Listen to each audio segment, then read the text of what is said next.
60 eiliad ar Dixit. Tro gyntaf o wreis I Dixit, o'n I heb chwarae unrhyw gêm tebyg iddo. A I fod yn onest, bob gêm dwi'n teimlo yn y dyfodol nawr dwi'n chwarae sydd gyda unrhyw elfen o Dixit ynddo fe, fi'n dieddol o fynd, mae just fel Dixit. Beth dwi'n sôn am? Wel, wy'n sôn am yr elfen greadigol anhygoel yma, le ni'n edrych ar y cardiau rhyfedd yma, a ni'n edrych ar y cardiau yma, a ni'n trial rhoi rhywbeth o cliw mas i'r grŵp, fel bod rhai ohonoch chi yn deall y cliw, a rhai ohonoch chi ddim yn deall y cliw.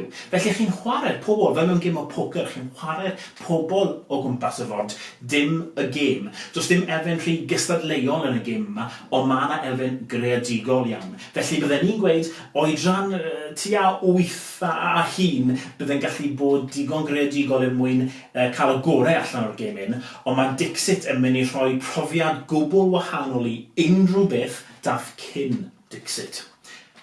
Werth trial.